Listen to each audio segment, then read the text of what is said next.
बच्चों, last class में हमने चर्चा की थी वाच्य की। 2-3 वीडियो मैंने इस पे बनाए थे और अभी और भी वीडियो इसमें बाकी हैं। और अभी हम आज चर्चा कर रहे हैं समास की, क्योंकि बच्चों ने कहा है कि सर समास थोड़ा सा बता दीजिए।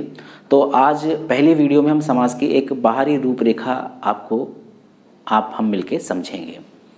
समास बच्चों क्या है कि 2 या 2 से अधिक शब्दों के मेल से जब नया शब्द बनता है तो उसे समास कहते हैं।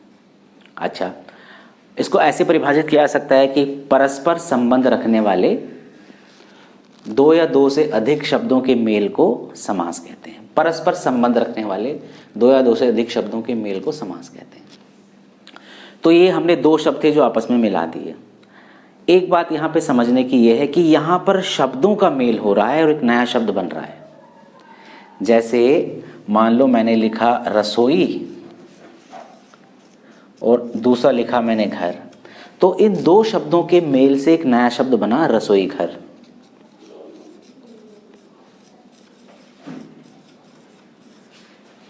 अब एक बात यह है कि कुछ बच्चों के मन में ये प्रश्न उठेगा कि सर फिर संधि क्या होती है। किसी भी शिक्षक को समास बताते समय संधि भी बतानी आवश्यक होती है। यहाँ समास में शब्दों का मेल होता है और संधि में वर्णों का मेल होता है। जैसे मैंने आपके लिए एक शब्द लिखा है, जैसे विद्यार्थी शब्द है, विद्या जमा अर्थी, विद्या जमा अर्थी, शब्द बना विद्यार्थी। ठीक है बच्चों, तो विद्यार्थी में क्या है, आ जमा अ बराबर आ हो जाता है, आ जमा अ बराबर आ। ये दीर्घ संधि कहलाती है ना। जैसे स्वर संधि के 5 भेद होते हैं, दीर्घ, गुण, वृद्धि, यण और अयादि। तो ये दीर्घ संधि होती है, आ जमा अ बराबर आ हो जाता है। तो यहाँ पे वर्णों का मेल हुआ। एक और एग्जाम्पल लेते हैं, जैसे कवींद्र शब्द है, तो कवि जमा इंद्र, कवि जमा इंद्र बराबर कवींद्र हो गया। तो यहाँ पर भी ई जमा ई बराबर ई ऐसे हो गया है ना, तो कवींद्र हो गया। तो यहाँ संधि में वर्णों का मेल होता है और यहाँ समास में शब्दों का मेल होता है। तो हम समास की चर्चा कर रहे हैं बच्चों कि परस्पर संबंध इनमें 2 शब्दों का होता है और 2 शब्दों के मिलने से एक नया शब्द बनता है। और नया शब्द जब मिलता है ना, तो इसमें जो विभक्ति होती है, जो परसर्ग होते हैं, वो उनके चिन्ह वो नहीं आते। जैसे आपने पढ़ा होगा जो कारकीय परसर्ग होते हैं, जैसे आपने पढ़ा होगा कर्ता ने, है ना, कारक और जिनके चिन्ह पढ़े हैं आपने। कर्ता का क्या है ने, कर्म को, है ना, करण से, संप्रदान के लिए, अपादान से, संबंध का के की, संबंध का के की, अधिकरण में पर, संबोधन हे हरे। ऐसे आपने कारक और इनके चिन्ह पढ़े हैं।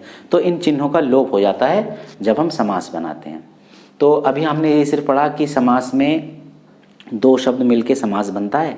जैसे 2 शब्द आपने, 2 शब्द कौन कौन से हैं, 2 शब्द ये, जैसे मान के चलिए कोई भी शब्द, जैसे हमने शब्द गंगा और जल, इनको मिला दिया, हमने गंगा जल बना दिया। ठीक है, अब जो नया शब्द बनता है इसे समस्त पद कहते हैं। जो नया शब्द बन के आया 2 शब्दों के मेल से, इसे समस्त पद कहते हैं।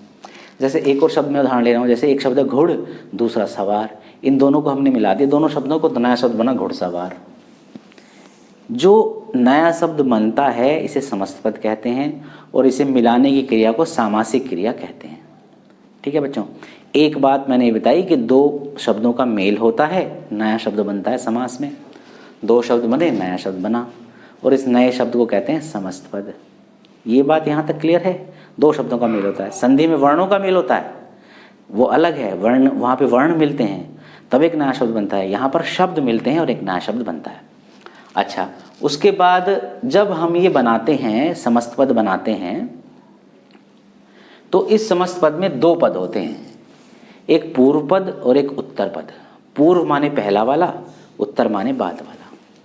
शाब्दिक अर्थ भी है, उत्तर माने बाद वाला होता है, उत्तर माने आंसर भी होता है, उत्तर माने दिशा भी होती है, पर उत्तर का शाब्दिक अर्थ बाद वाला होता है। जैसे प्रेमचंदोत्तर, प्रेमचंद के उत्तर का काल, प्रेमचंद के बाद का काल क्या कहलाता है ना, प्रेमचंदोत्तर, है ना, पूर्वोत्तर ऐसे लिखते हैं, पूर्वोत्तर, उत्तर पूर्व के राज्य, है ना, प्रेमचंदोत्तर, बाद का, उसके बाद का, उत्तर यानी बाद का। ठीक है। तो इसमें दो, किसी भी समस्त पद में, समास में दो पद होते हैं समास में, एक पूर्व पद एक उत्तर पद, ठीक है, ये आपको ध्यान रखना है। और समास को हम मुख्य रूप से चार भागों में बांटते हैं, बहुव्रीहि तत्पुरुष समास, बहुव्रीहि समास, द्वंद्व, अव्ययी भाव, ये चार मुख्य समास हैं। ये जो कर्मधारय और द्विगु समास हैं ये तत्पुरुष समास के उपभेद हैं वैसे, लेकिन हम सीधी जानकारी के लिए आजकल ऐसे लिख देते हैं कि 6 समास होते हैं, तत्पुरुष, बहुव्रीहि, द्वंद्व, अव्ययी भाव, कर्मधारय और द्विगु समास, ठीक है बच्चों। अब जैसे हम ये तत्पुरुष समास लें, पहला तो तत्पुरुष समास, जैसे मैंने बोला कि हर एक समास में दो पद होते हैं, पूर्व पद और उत्तर पद। इस तत्पुरुष समास में भी ऐसे दो पद हैं, पूर्व पद उत्तर पद। इसमें पूर्व पद गौण सेकेंडरी होता है, मतलब उत्तर पद प्रधान होता है इस तत्पुरुष समास में। जैसे ये है रसोई घर है, ये तत्पुरुष समास के उदाहरण है। तो पूर्व पद ये है पहला वाला पद, इस दूसरे वाले को उत्तर पद बोलते हैं। तो इसमें पूर्व पद ये गौण रहता है, हैं? ये गौण है और ये प्रधान है तत्पुरुष समास में। अब जैसे मैंने बताया कि तत्पुरुष समास के दो उपभेद हम करते हैं, जैसे कर्मधारय और द्विगु। इस कर्मधारय में भी ये रहता है, इसमें भी पूर्व पद विशेषण, दूसरा विशेष्य होता है ना। गौण पहला पद होता है, उत्तर पद प्रधान होता है। इस समास में पहला पद संख्यावाची विशेषण होता है, दूसरा विशेष्य होता है, इसमें भी उत्तर पद प्रधान होता है। अब यहाँ थोड़ा सा कन्फ्यूज़न होता है बच्चों में कि सर ये जो हम बहुव्रीहि समास पढ़ते हैं, ये तत्पुरुष समास पढ़ते हैं, थोड़ी सी आपस में मेल खाते हैं। तो इसका हम धीरे धीरे आपका सारा क्लियर करेंगे। जैसे एक मोटी सी जानकारी दे दूं, बहुव्रीहि समास में ना पहला पद प्रधान होता, ना दूसरा पद प्रधान होता, अन्य पद प्रधान होता है। जैसे मान के चलिए चतुर्भुज, 4 हैं भुजाएं जिसकी, अर्थात भगवान विष्णु।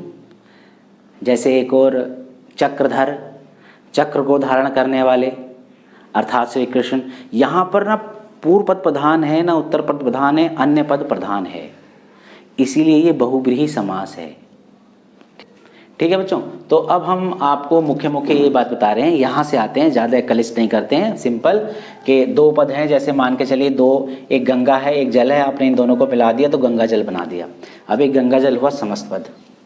ऐसे घुड़सवार है, इन दोनों को आपने मिला दिया, घुड़सवार बना दिया, नया शब्द बना घुड़सवार। अच्छा, ये धनहीन। अच्छा, एक बात और इसमें मुझे कहनी है कि जब हम समास को अलग अलग करते हैं तो उसे विग्रह कहते हैं, है ना। जैसे घुड़सवार ही मान के चले हैं, घोड़े पर सवार, इसका ऐसे विग्रह होगा।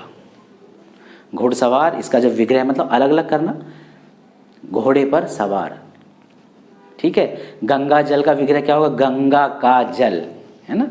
वो कारकीय प्रसाद, इसमें कारकीय चिन्ह इसमें लग जाएंगे, गंगा का जल, ठीक है। और जैसे धनहीन व्यक्ति है, हमने समस्त पद बनाया धनहीन, तो धन से हीन, धन से हीन, ये विग्रह है। मतलब समास में, समास को जब हम अलग करते हैं तो उसे विग्रह कहते हैं, और संधि को जब हम अलग करते हैं तो उसे क्या कहते हैं, संधि विच्छेद। सही पहचान रहे हैं बच्चे कि संधि को विच्छेद कहते हैं और समास के अलग करने को हम कहते हैं समास का विग्रह, ठीक है बच्चों। तो अभी मैंने आपको सिर्फ एक मोटी मोटी जानकारी दी है, और अब मैं आपको आगे के कर्मधारय और बहुव्रीहि, इनमें क्या थोड़ी थोड़ी समानता है, कैसे आप इसको भिन्न पहचानेंगे, द्विगु और बहुव्रीहि में आप कैसी समानता है असमानता है, कैसे आप इनको पहचानेंगे, इनकी जानकारी मैं आपको आगे आने वाले नेक्स्ट वीडियो में दूंगा। इसको आप सुने, बार बार सुने और देखें तो आप एक ब्रॉड सा विज़न एक इसका आपके मन में मानसिक पटल पर अंकित हो जाएगा कि समास क्या है। बच्चों, अच्छा लगा तो आप लाइक करें, शेयर करें। नेक्स्ट वीडियो में बहुत जल्द आपसे मिलूंगा, और सब्सक्राइब भी करना ना भूलें। धन्यवाद बच्चों।